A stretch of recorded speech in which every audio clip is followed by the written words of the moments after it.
Oh shit. See, we're live.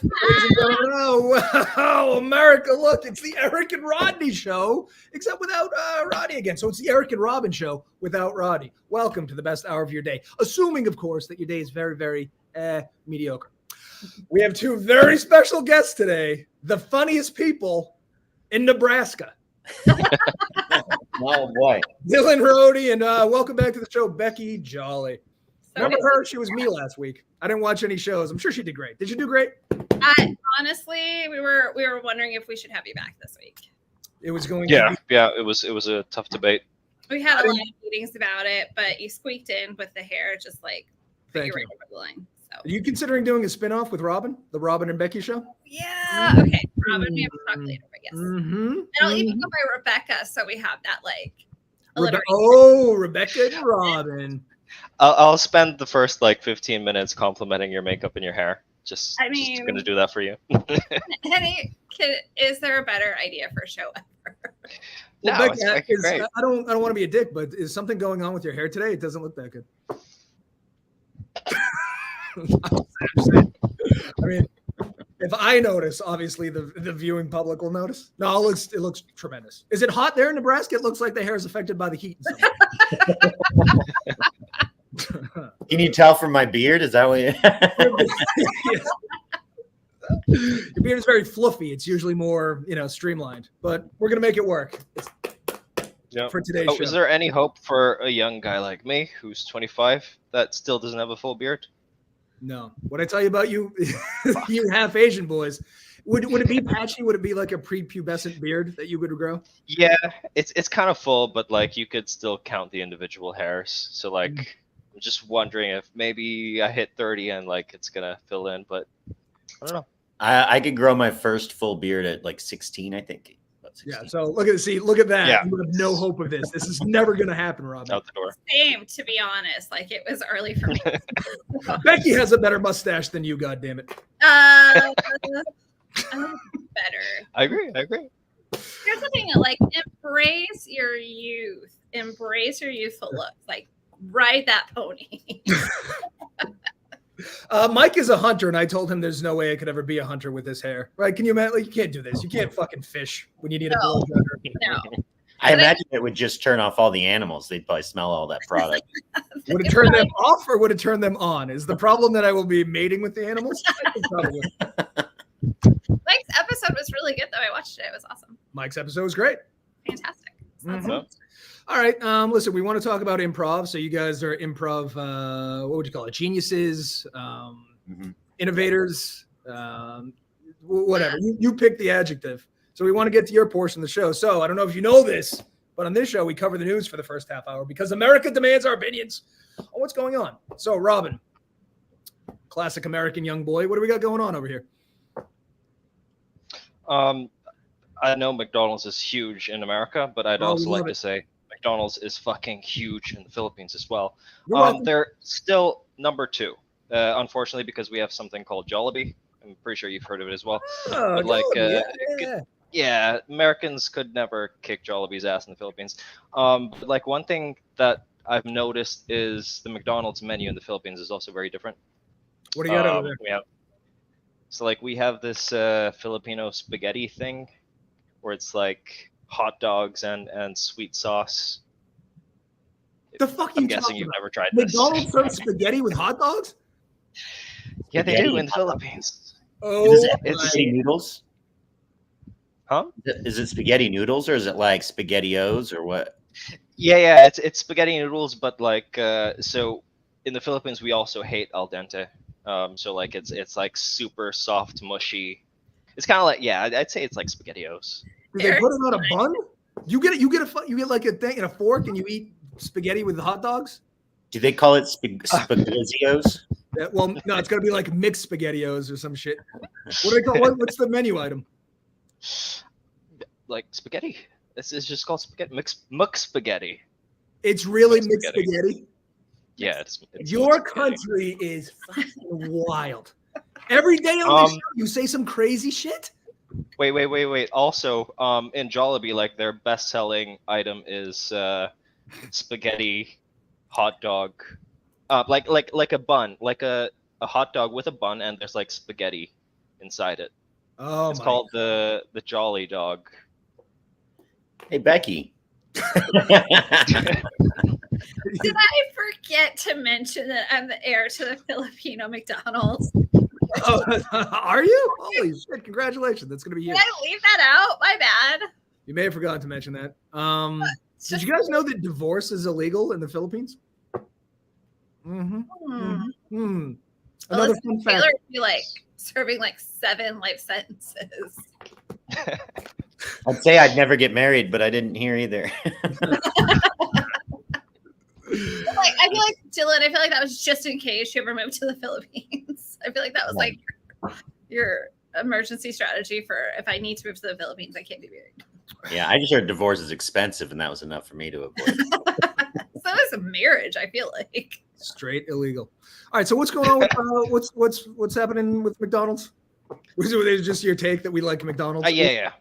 So the story, of course, yes.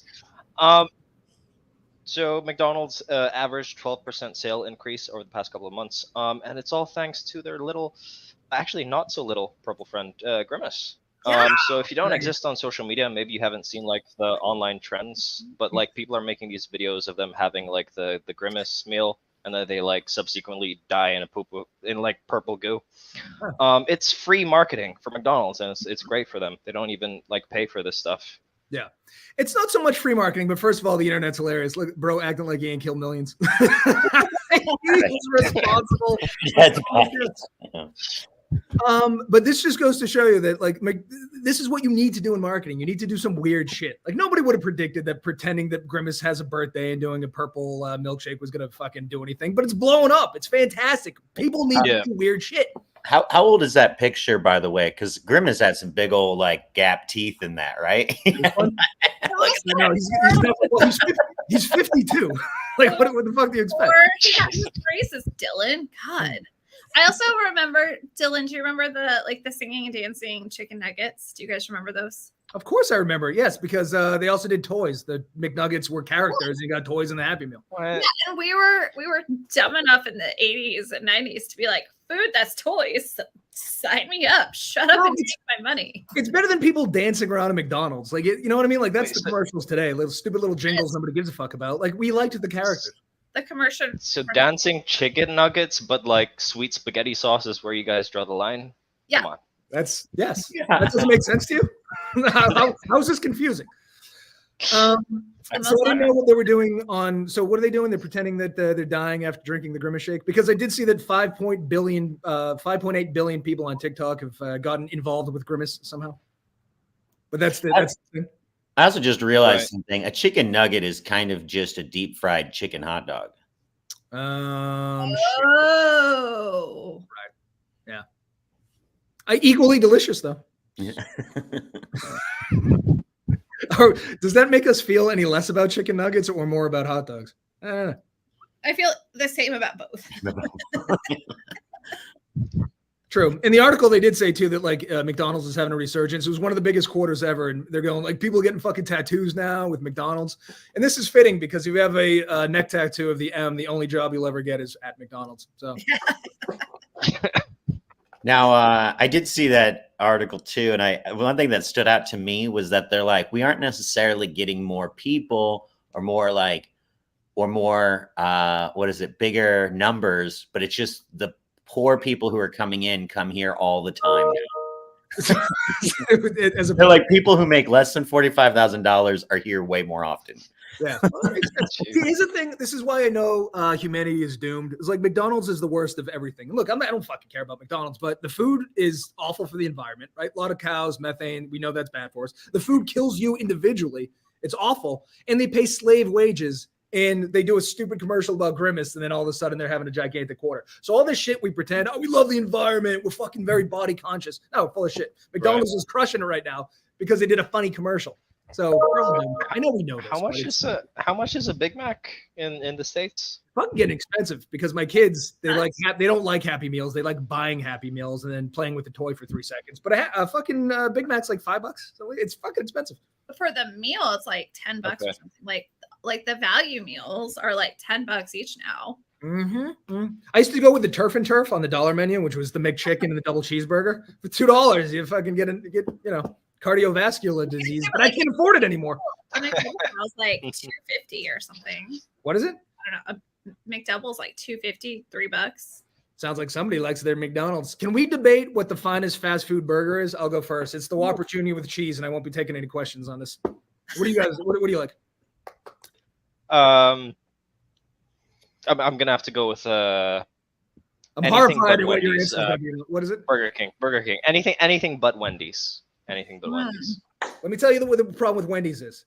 It's okay, but they put tomatoes on the burger, which is fine. I don't have an issue with tomatoes, but they're freezing. I don't know what the fuck they're doing to these tomatoes. So they put the tomato on and it cools down the entire burger, and then it's not very good. They need to get the tomatoes to room temperature. Wendy, for Christ's sakes, get your shit together. How about you two? Well, like Wendy's burger is going to be hot, right? Wendy's burgers has to be hot. I don't think it's a big ask. You freezing tomatoes. Ugh. So my favorite is, I think this is a Nebraska local. Dylan, correct me if I'm wrong, but we have this place called Runza, and they make the best, to me, fast food, like cheeseburgers and stuff, like just the best fast food. It's super high quality. So can you do something that's relatable to the other 49 states now? No, there's nothing relatable. It's like what is it? It's almost like it's beef and cabbage in a bread pocket. You know what I mean? So that is a what? Yeah. Yes, and there's a thing called a runza that's like stuff in a burger in a bun, which is also, like, to me, it's not my favorite, but I like just their regular burgers. Now, I don't mind their regular burgers, but also their burgers taste like they're out of a gas station, Becky. I'm gonna disagree. That I think they're delightful. They're my favorite. Where does the cabbage come into play? It's like sauerkraut, basically. Oh, okay. Yeah. Wow, sauerkraut on a burger. What's weirder, the Philippines or Nebraska? On the next episode of the Eric and Rodney Show with Rohde. We love our another reason. We got Runs here too, or Rubens. Rubens are from Omaha. Another reason to move to Philippines is that the Big Mac meal here is only like $4. So that's a reason. Take that in America. Philippines at $4. That still seems pretty pricey, I got to tell you, because Robin. No, but like, it's not just the Big Mac. It's like Big Mac, large fries, and large Coke. Okay, now I'm enticed. Yeah. And all your men are very pretty, like you, Robin. He always hit on you this much? What's that? Said, does he always hit on you this much? We try not to talk about it, but yes. I'm trying to win him back. We were together for a while, and he left me for a plate of spaghetti from fucking McDonald's. Oh, my favorite, by the way, it might be because I lived in California for a few years, but I'm going to pick the In-N-Out. Ooh, overrated. I think it's got a nice classic taste to it. In-N-Out. I have never had In-N-Out. And Jenny Winnie, can you explain which are the 5,000 burgers on McDonald's menu? Are you going with like the standard, or is it the McDouble? No, fucking. You're gonna be more specific. I do think McDonald's French fries taste like shit, though. Have you had McDonald's French fries recently? They're fucking terrible. Awful. You know what the problem is? Do you know who Malcolm Gladwell is? What's that? KFC fries are the best, in my opinion. KFC French fries? I don't believe I've had the pleasure. It's like a steak fry, right? They're like the wedges. Right? Yeah, like exactly. Taco Bell's nacho fries and the nacho sauce. Taco Bell, yeah, those fries are good. I think they're like double breaded or something. Listen, I've had too many cheat meals in the last year. I was gonna say for someone that only talks about protein powder, you know a lot about Taco Bell's French fries. Oh, I'm a connoisseur. Okay. So do you know who Malcolm Gladwell is? Are you familiar with his work? He wrote Outliers and The Tipping Point, whatever. He's my favorite. Half Jamaican, half whatever the fuck he is, English writer. So he had an episode on his podcast about why McDonald's French fries taste like shit. Do you know why? Have you heard about this? Is it because they switched to their soybean oil? They used to cook them in beef tallow, which obviously anything cooked in beef fat is going to be great. And then they moved to like, some bullshit fucking oil. And now they're objectively terrible. They are the worst French fry, I think, on the planet. I agree. So fuck McDonald's. Anyway, what do we get next? Did we cover Grimace? Did we drive that into the ground? We did.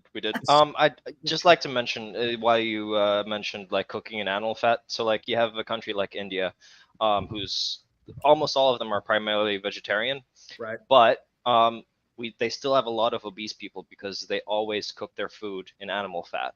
So, wait, who does? India? India, yeah. You know a lot. And they also about India. They also use the cow poop as like cooking fuel. Yeah.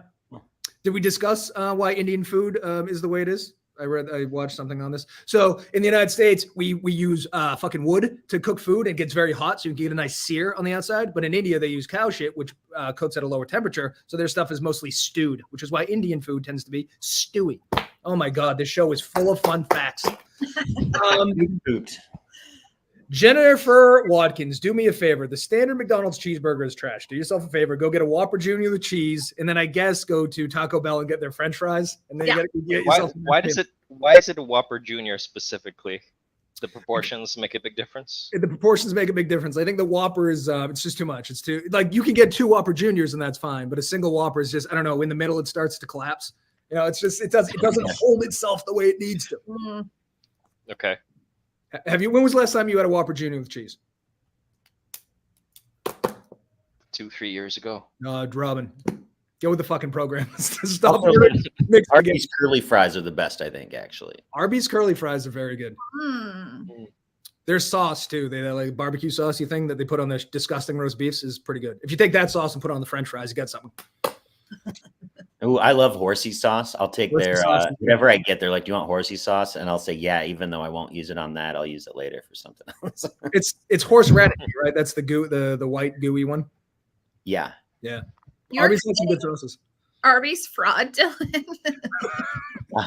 Yeah. All right, what do we got next? Oh shit! This story's gonna be pertinent somehow. Yeah, I'm kind of worried, but also interested to like get Dylan and Becky's opinion on this one.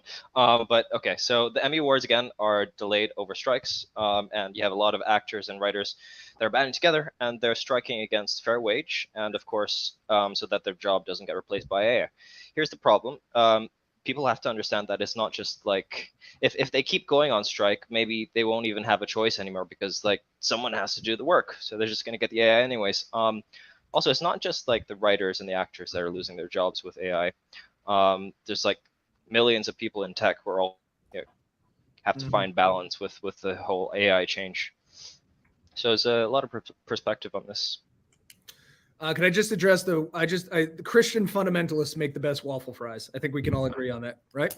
I'm gonna head on over to Chick-fil-A. So yeah, the Emmys are being. Do you guys have an opinion on this writer strike, as you are in the general realm of Hollywood? I certainly have a lot of friends who are participating in the strike right now. There's not a whole lot of it here in Omaha, but no, it hasn't affected Nebraska yet. That's why the rest of the country doesn't care. Once it gets to Nebraska, it's a big deal. But I think it's a very complicated issue because it's things are changing and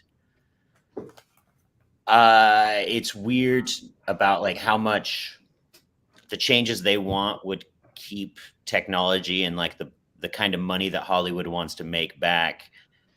And I'm certainly not down for just the suits making all the money off these movies. So it's like, what's that middle ground? I don't know. I don't think writers get enough credit in general because, all right. So for example, I saw the second Spider-Man Into the Spider-Verse. What the fuck? You know that movie? That fucking cartoon one? It was unbelievable. The writing was fantastic. So I went out of my way to look up who the writers were. And I've never heard of them, but it's the guys Phil Lord and Christopher Miller. They wrote 21 and 22 Jump Street. They wrote the Lego Movie. They wrote all the Spider-Verses. They wrote Cocaine Bear. And what frustrates me is like these guys are fucking crushing it, right? And no one knows their names. Yeah. So I think writers do need like the thing that should close the Emmys, the thing that should close the Oscars is whoever wins the writing award. Because without that, you get fucking nothing. There's plenty of pretty people that can read the lines, but I think writing is like that is the thing we should celebrate. So these guys need to make more money, goddammit. I'm glad there's a strike because we need to catch up on content. It's way too much content. We need a break. What do you think? I mean, holy shit. Well, they already promised we're going to get all the stuff they didn't want to release for the last couple of years. Oh, need some breaks. And that's the stuff they didn't release during COVID, It was a dark time. They also said that most SAG members make less than $30,000. Like, what the fuck is going on? Isn't Hollywood just awash with drugs and money? And these guys are making less than $30K? Yeah, I mean, well, that's considering like a lot of people just do a little bit of work. Very few people do a lot of work. Yeah, I'm sure the numbers are skewed, but still, for an industry that gigantic, you would think it'd be a little better. The other thing is, who the fuck watches the Emmys? Do you guys watch the Emmys? Does anybody care about this? Am I on the outside? No, I haven't no, seen maybe it. watches. Show. I haven't had cable in 10 years, so I don't. Yeah, I haven't. Yeah, I haven't watched no. Here's what I think is really interesting. I don't have a firm opinion either way, but I think it's interesting that, like, when I do my job for my clients, I send them the agreed upon number of posts and graphics we schedule and get them loaded, and then I invoice them. And even though those things continue to exist online, I get paid one time for them and then it's done. And I find it very interesting, the residuals aspect of movie making and Hollywood and even books and stuff, because it's like, when I do my job, I get paid once and then I'm done. And so there's this whole fight about who's getting the back end of it. And I don't understand the concept, I guess, of getting paid more than once for something I do. But that could just be me being an idiot, and I should be figuring out how do I get paid. Change a contract. Because it's the same thing in music too. You know, musicians make their money. Yeah, But I do. Fascinating to me. What I find interesting is how you managed to take a story about the writer's strike and plug your own company. Not bad. Very good. Wait, are you talking about Elephant Key Marketing done for you social media for agencies and their clients? No. The other one. What is it? Oh, maybe that was it. I don't know. I'm so distracted by your hair. I can't. Whatever you're saying is just. I know I'd never do that at the Backline Comedy Theater. No, because you have integrity over it. What was it again? The Backline Comedy That's Theater. what it is. Yeah. Improv, sketch, and stand-up, 16th and Hardy, Omaha, Nebraska. Sounds about right. Yeah. Okay, so to that point, I was like, I have a vague interest in comedy. So I was like, what's nominated for Emmys in the comedic world? And I've never seen any of this shit. You? Abbott Elementary, I've never even heard of. The Bear, I watched one episode, but it gave me anxiety. Jury Duty, I don't know. Ted Lasso, everybody loves, but I don't have whatever the fuck Apple TV, I think it is. I'd say The Bear is something that everyone's been talking about that I know.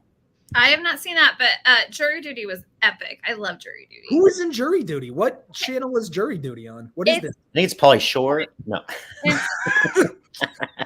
He was great in Biodome. It's on Amazon Prime, and it stars James Marsden, and it's kind of this like hybrid reality versus like prank show.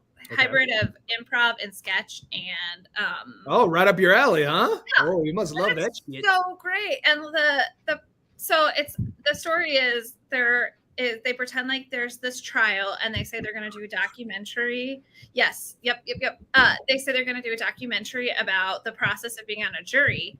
11 of the other jurors are improv actors, and it's all kind of like lightly scripted, like a Christopher Guest kind of movie. And then the one Jury Duty, who's the one guy who thinks he's actually on the jury, it's a prank show on him.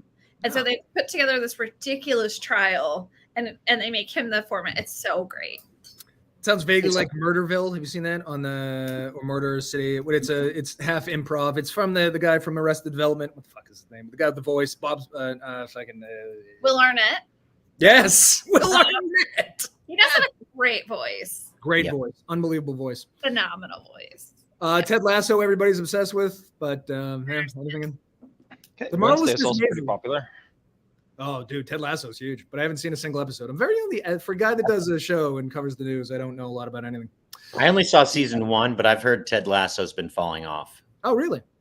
That's too bad. Well, it was nominated for an Emmy this year, so that might be one of those like residual things. How they just give you an all-star because you're fucking popular. Barry, on the other hand, I've been hearing has been getting better, so I want to keep watching that.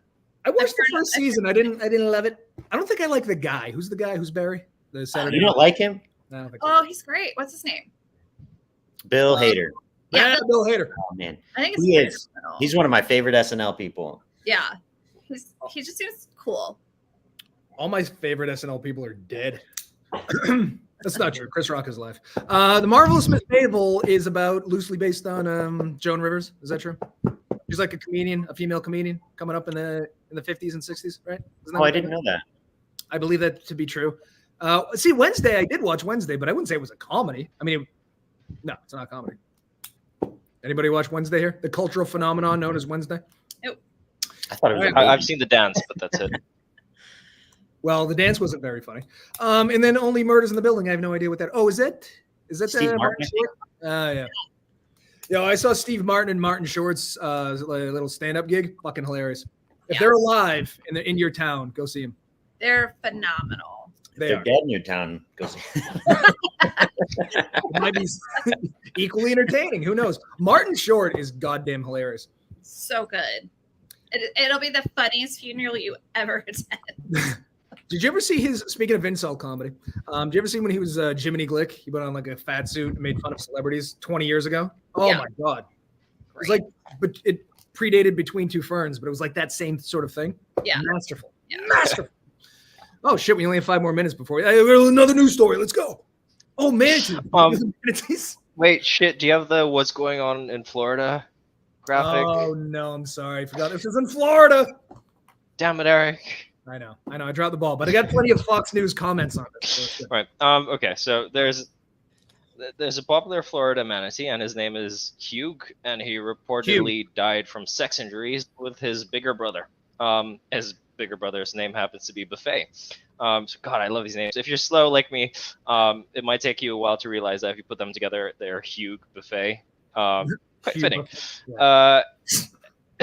Anyways, they go into like this sex craze during mating season, and oftenly they have these very aggressive mating plays.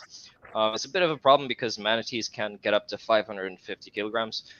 Well, because I know most of the people are also watching are Americans, I've also included a measurement for you. It's equivalent to approximately 1 Ford Explorer. That's how we measure things. It's a giant Ford Explorers. Like a 98 Explorer? Okay. I missed the part where we were talking about manatees for the first half of that story. You just heard Ford Explorer. No, I thought we were talking about 2 Florida brothers. Well, we are. So yes. I'm sorry. So did Hugh F. Buffet to death, or did Buffet F. Hugh to death? I thought Hugh F. No. Buffet F'd Hugh to death. Okay. So also, this is instead of Florida man, it's Florida manatee. Is that what it is? Only in Florida. This is what happens when you teach your kids critical race theory and make them take home ec, and let women vote. The fucking manatees turn out gay. They fuck themselves to death. It's weird times, man. I feel like somebody warned us about this. I can't remember who it was, but I feel like there was. Is it either, I think it's Jesus or DeSantis? Thank you. Yeah. I don't know. I feel like it's just it's weird that they're like the 2 brothers just fuck wildly for 2 months. That's what happens. Yeah. that's normal, but like this year it was really excessive. It was really bad. So Hugh or Buffet punctured the other one's colon, I think. Uh-huh. Oh, that's a hell of a way to die. You know what I mean? Yeah, but like, what a way to go. You know what I mean? Like, if fucking your brother in a zoo, is that how you want to go? That's with like a 7-inch tear. You know what I mean? Oh, it must have been painful. Not so typically when we do Fox News stories, I go down to the comment section and see how quickly they blame the liberals for whatever the fuck is happening. And I go, how could they possibly blame the liberals on this one? Oh my God. No. That was Obama manatee. This was one of the funniest comment sections I've ever seen in my life. Hold on. All right, so this was the first one. A lot to unpack here. It proves same-sex behavior is dangerous and deadly. It also proves that prison will make you do crazy things to one another. Finally, it proves that everything the left says about same-sex behavior has been wrong. It's unnatural and results in death. You're welcome. Okay, not to be outdone. Biden has asked that all rainbow flags be flown at half-mast. And their aquarium was filled with Bud Light. My pervasive theory is that Republicans aren't funny, but in this case, the Fox News comment section is like the greatest thing that's ever happened to the internet. I mean, it's very insulting and condescending, but holy shit.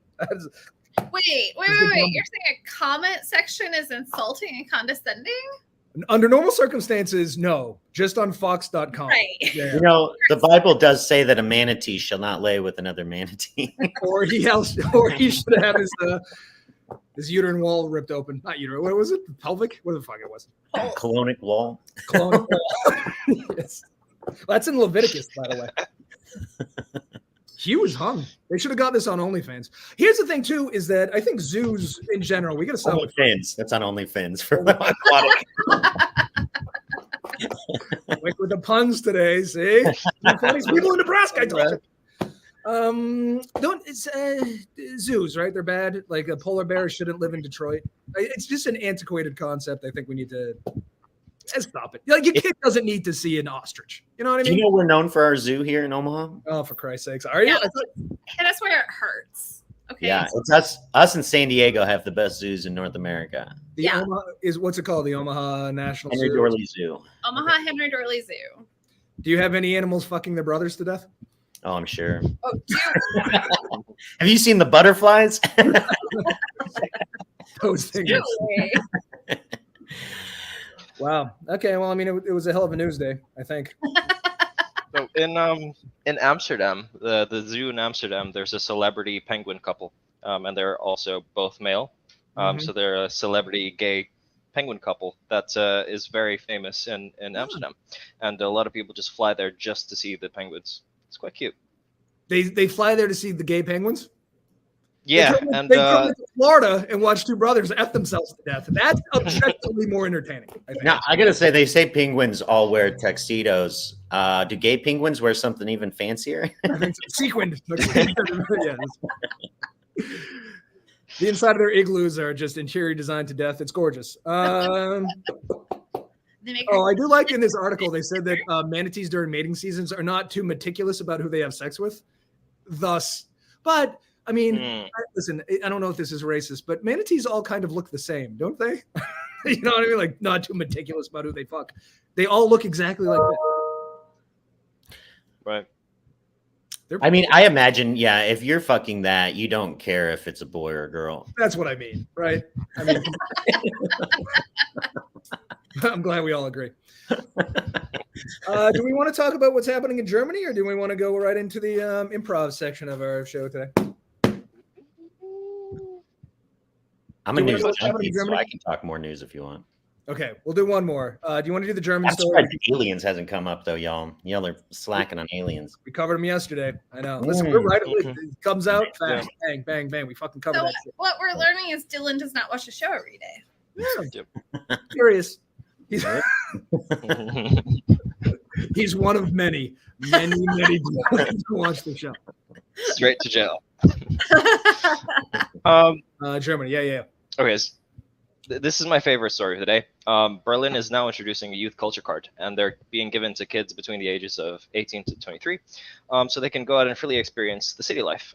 This is really good because it's great promotion for the city and the people to enjoy cultural venues and events. While yes, it's only worth 50 euros, but I did do like this trip to Amsterdam, I think 2 or 3 years ago, and like 5 euros is enough for you to watch two strangers have live sex on a table. So like that's 10 live sex shows sponsored by the German government. That's only $1 more than a Big Mac meal deal in the Philippines. It's not bad.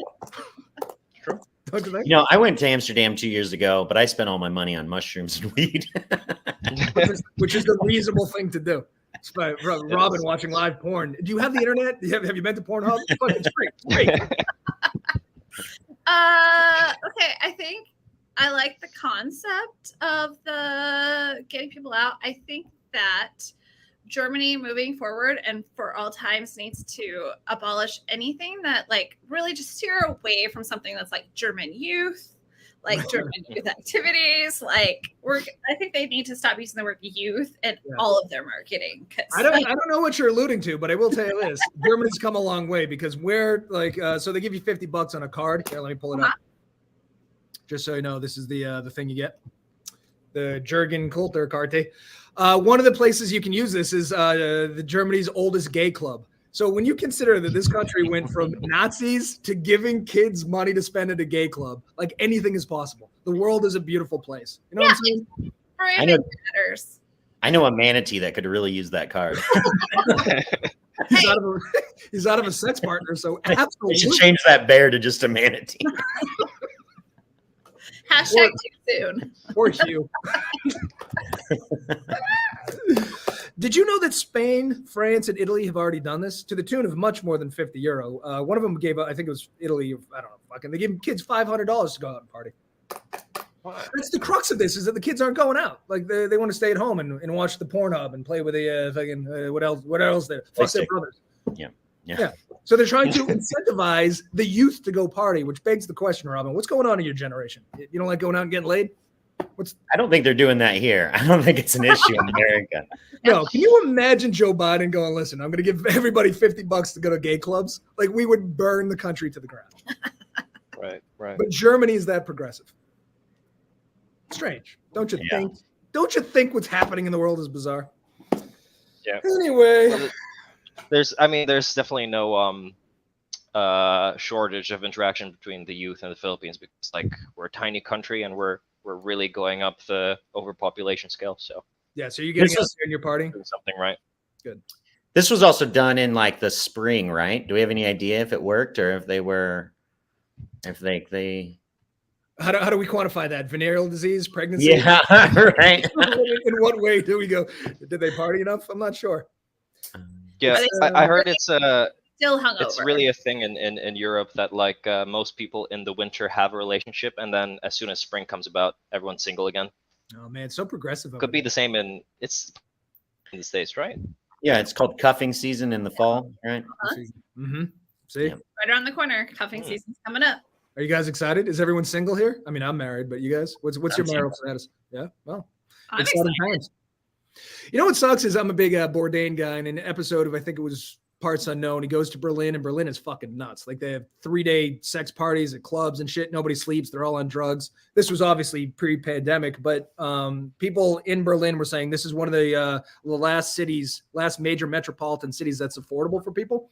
Now, unfortunately, they're doing this because kids are saying it's too expensive to club, even in Berlin. So there's nowhere you can go for 3-day sex parties anymore that's affordable. So the government has to step in. I know. You know, much like Hugh, Berlin also had a tear in their wall. That was good. Told you, 2 funniest people in Nebraska. All right.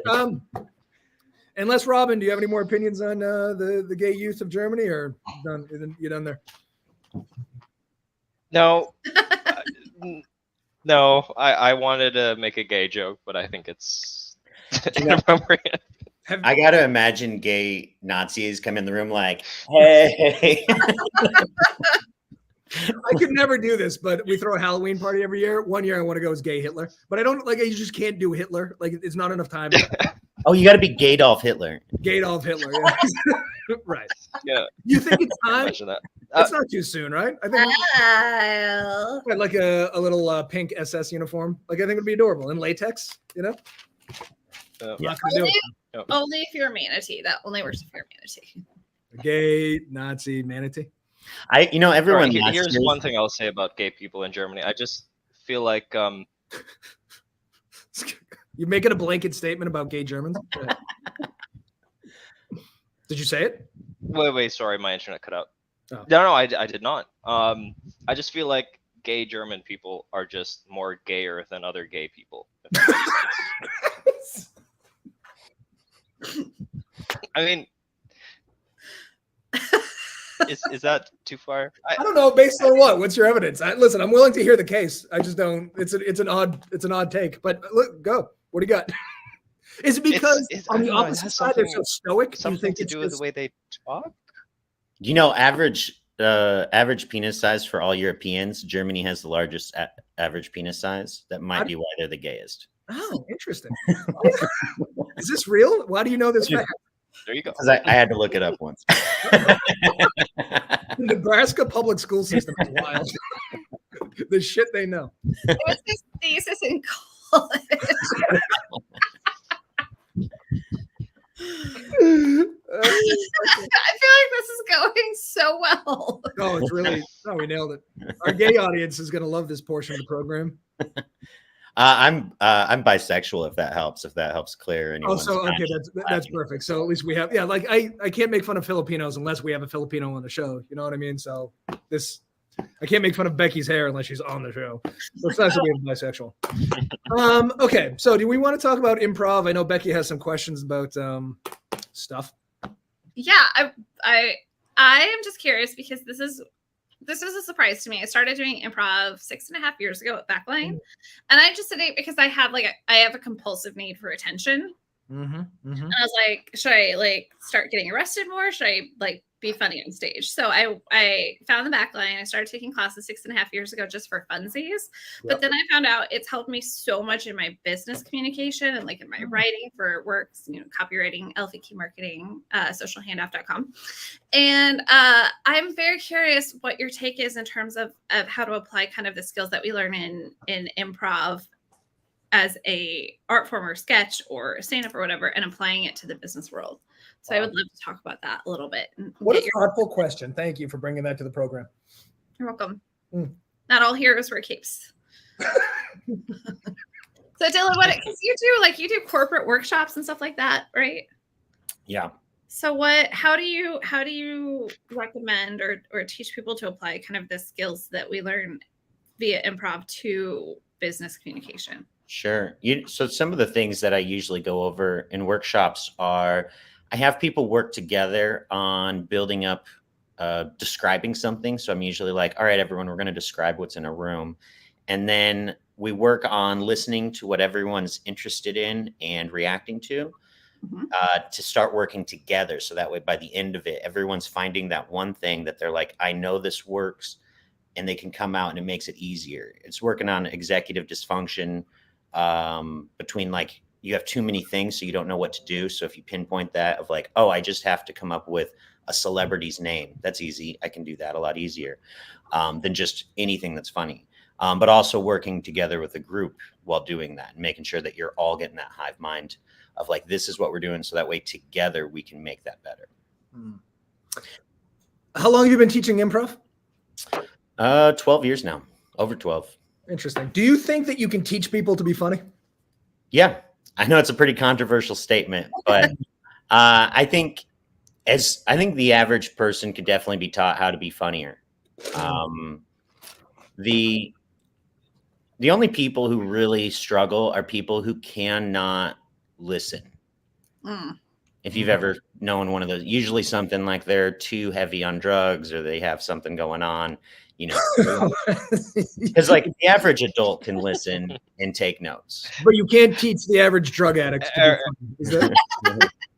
It depends on the drug. Eric's going to have a very opposing opinion on that one. Yeah, I don't think you can teach people to be funny. Like, what do you tell? Like, if you could boil it down? I know I'm putting you in the spot, but like, all right, you're not funny. Here's 3 things you can do to be funnier. Like, what are those 3 things? I mean, they're tips and tricks to be funny because.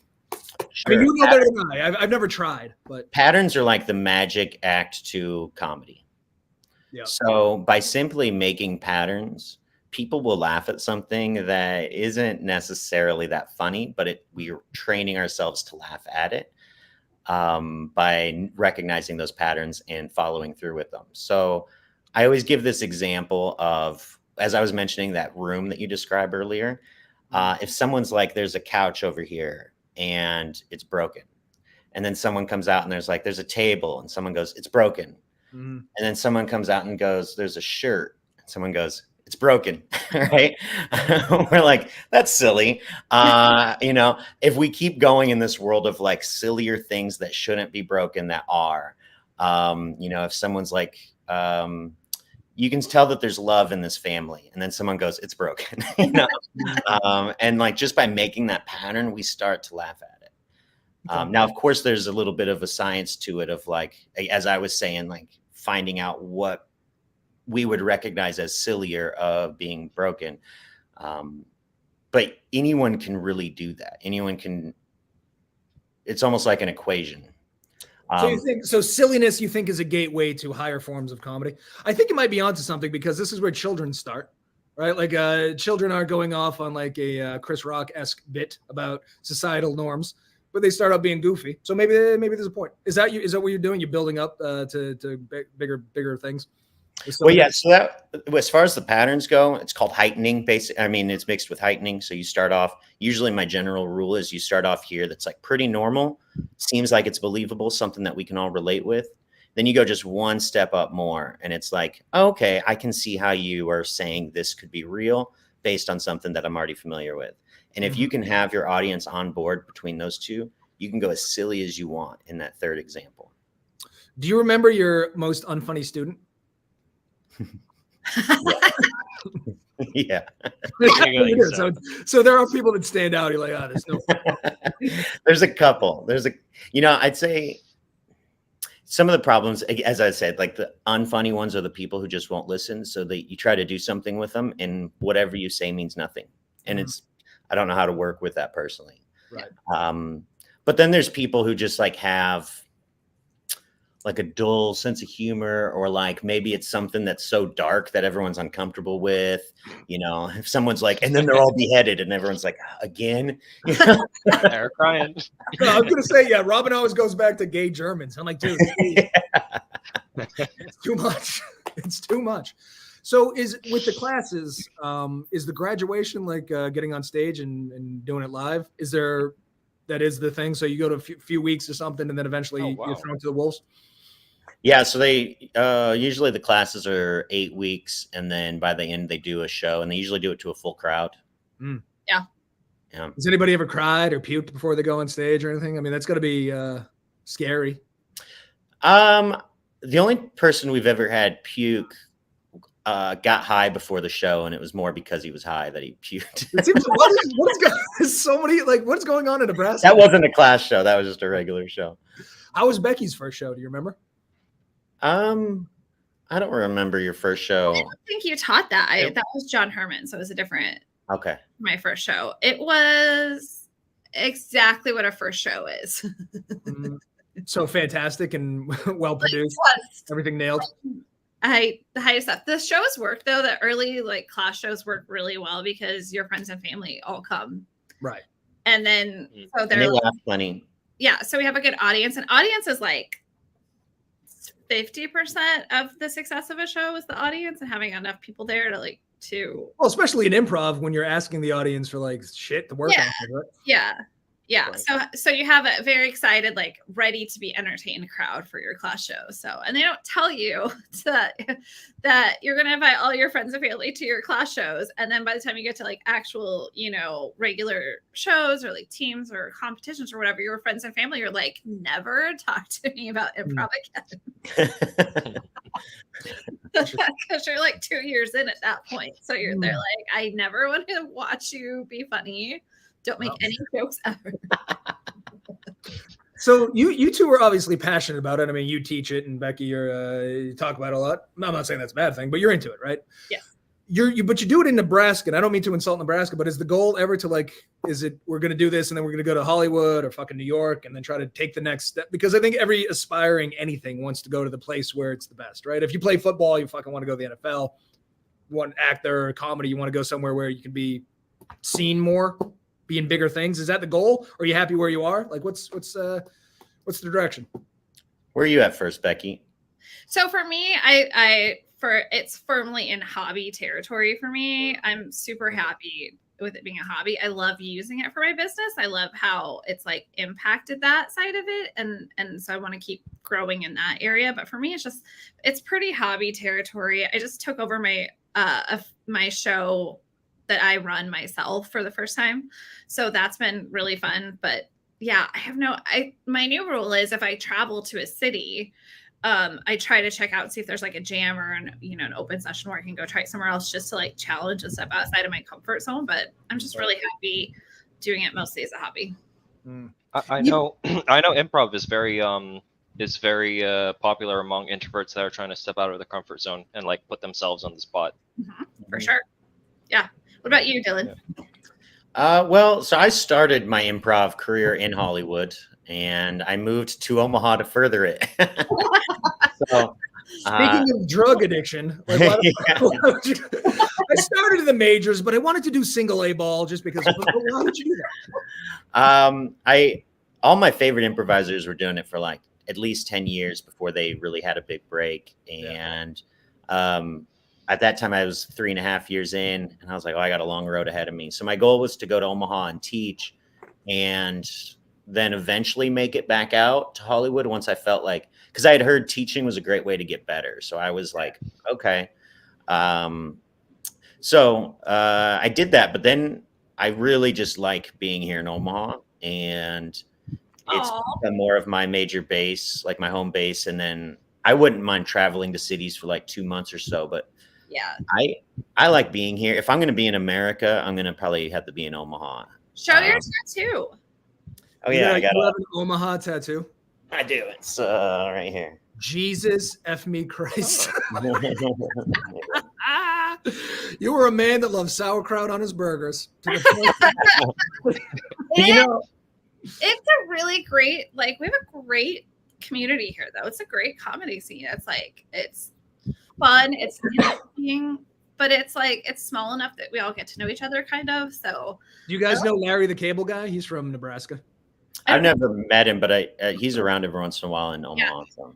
I went to see, what's his name? Bert Kreischer? Mm-hmm. Is he from Omaha? No, but Larry the Cable Guy's special appearance. Oh, what's the tie-in? He went there to the state? Yeah, he's been here twice. Worth the tattoo in my book.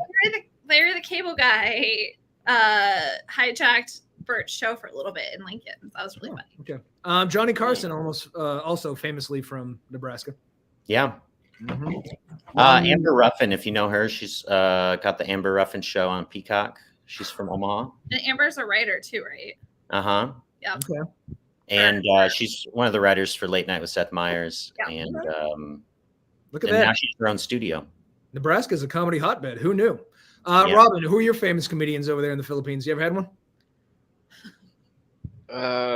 Fuck, we have this one bald Filipino guy. He's popular in the States as well. I forget what his name is. Oh, I know. Is it Joe? You know him. I do. He's not funny. Kelly? No. Okay, that's fair. It's so, like, the problem with his comedy is you really need to be rooted within Filipino culture to appreciate his jokes. So like most of his audience is like Filipino people. Yeah, I don't like that. Is it just making fun of Palau or something, or what? Is it Joe Coy? Is that who we're talking about?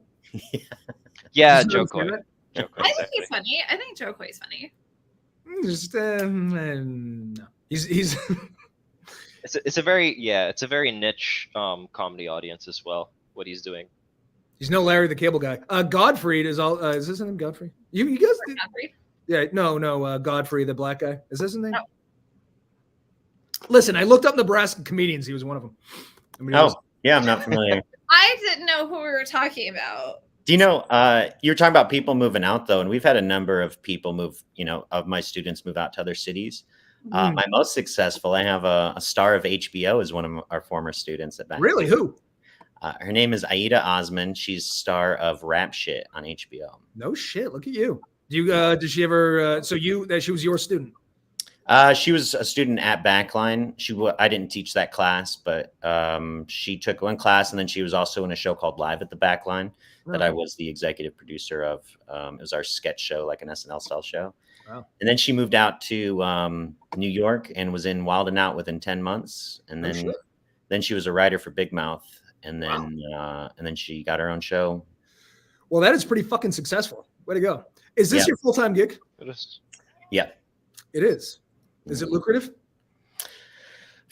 I finally make enough to live all right, but like all right for me is still pretty broke. So I can say I've never in my life made more than $40,000. Oh, well. So as lucrative as you want to call that. Welcome to owning a business. Right? Interesting. I mean, so is the in Omaha? That's almost 40 grand in Omaha is like 2.2 million in Boston, I think, isn't it? The conversion rate is out of control. Also, Rob Schneider is of Filipino descent. Rob Schneider? He is. Get the fuck out. He's half Filipino. Yeah, hard to believe it, but yes. So that's one thing about Philippines is like they're crazy about like when Filipinos are like even half or quarter Filipinos get some kind of recognition. They're like, oh my God, Filipino pride. We're like Nebraskans too. Half Nebraskan, quarter Nebraskan. No, we have a comedian in town he's kind of blowing up right now. He's part Filipino. I don't really know what all his heritage is, but he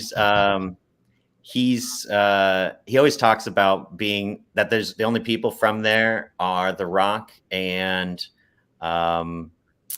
what's his name from Aquaman? Isn't The Rock Samoan? Jason Momoa? Oh, you know what? He just mentioned Yeah. Pacific Islander. So yeah, that's fair. Mm-hmm. Well, who cares? We don't know. So is the you get paid? So students sign up, right? And that's how you get paid. Like, is that like what's the since this is we're on LinkedIn? What's the business model? Sure. Right now, our total sales are about in thirds. So we have a third in class signups, a third in show tickets, and a third in beer sales. Beer sales. Oh, that's good. Beer sales. Yeah, we're going to full alcohol here soon too. You at the show. No shit. So how do you advertise? How do you get students signing up? Man, I got to say right now, I've been on a mission to find newer methods because a lot of the older stuff is quickly dying. Facebook and Google ads, I think, are just really struggling right now. Yeah. And Wow. So you used to pay for ads to get people to sign up. That's nuts. a little bit. A lot of it's word of mouth. People coming to shows, mentioning them at shows, stuff like that. But I'd say over half the people who sign up have never seen a show. They just it's something they want to do and they see it and they look for it. Usually it's like, I want to do this. And then they start looking for it.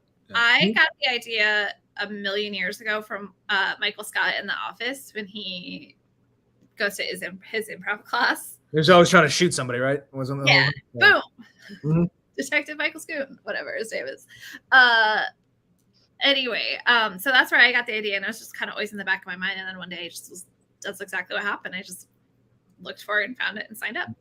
And do you put the shows on YouTube? Like, is the graduation ceremony always filmed and put out there? And like, how you getting the actual shit out there? If I want to see one of your graduation shows, can I? Without flying to Nebraska? There are online shows. We do it from just like a single static camera. So watching improv on a static camera is a little boring. Right. Just in general, even if you had like a 3-camera setup with close-ups, it can still be a little rough. But we do post some videos on there. We did it a lot during the pandemic. Yeah. So you'll mostly see old videos during the pandemic. Yeah. But it is not the same. Like even me, I was like looking through a bunch of shows to submit to a festival, one of my teams. I looked through a bunch of my old shows that I was in, and even I was like, this is not as much fun as being there. And I did not get as many laughs as I thought I did. You know what would be great is if you had a current or former student who owns like her own social media company who could do some pro bono work to kind of get the news out there. You know what I'm saying? Whoa. Do you think that would ever happen? Do you think that's possible? So weird. Yeah, that somebody has a vested interest in the shit doing well. Also has a business that could help it. That'd be great, don't you think? I mean, hypothetically, somebody should go to socialhandoff.com. Can I go there for pro bono work? Well, why are you helping out the studio, Becky? Jesus. We can talk. I do have an idea, so let's chat later. Mm-hmm. I do have an idea. All right, so listen, in the next 2 minutes, do you have any shows coming up? Is there anything you'd like to pimp out? Yeah, we got the Omaha Comedy Fest next week. Oh, that's going to be a big deal. Dave Foley and Kevin McDonald from Kids in the Hall coming. Familiar with their work, yes. Jay Jordan, who's a stand-up comedian. If you watched Comedy Bang Bang, we have a bunch of guys from that are going to be here. That's a big deal. They're from a team called Holy Shit. Biggest event of the year? Yep, biggest event of the year. We do it at a number of venues in Omaha. We have over 100 performers doing different shows. How does this? It's quite big. It's quite big right. in How Nebraska, are you pulling this in? Dude, you should be making a couple $100,000 off of this shit, shouldn't you? Yeah.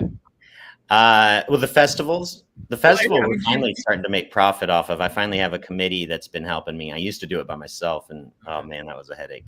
Yeah. Shout out, the committee is outstanding. Yeah. Show business is tough, huh? Yeah. All right. Well, tickets for sale anywhere if anybody wants to go. OmahaComedyFest.com, or you can check out BacklineComedy.com just for our regular shows. Okay. And Becky, you've been very quiet about. Do you own a company or anything? Is there something you got going on? So I've heard really good things about Elefiki Marketing. Socialhandoff.com is great for anybody who wants just done for you organic social media marketing. So that's what I recommend. And come see a very special episode third Thursday of every month at 7:30. It's a sitcom based improv show that I run. Also, real quick, check out my animated series Troglobites on YouTube. Oh, dude, you have an animated series? We gotta get you making Who more does money. the animations? What's going on here? Yeah. Kevin McDonald plays Dracula in one of the episodes. Oh, that's awesome. Holy shit. You guys are going to take off. You're going to be our most famous guests at one point, and then we'll re-release this episode. All right, listen, we have 5 seconds left. Goodbye, America. See you Monday, I guess. Maybe Roddy. Thanks for having me. Who knows? Goodbye.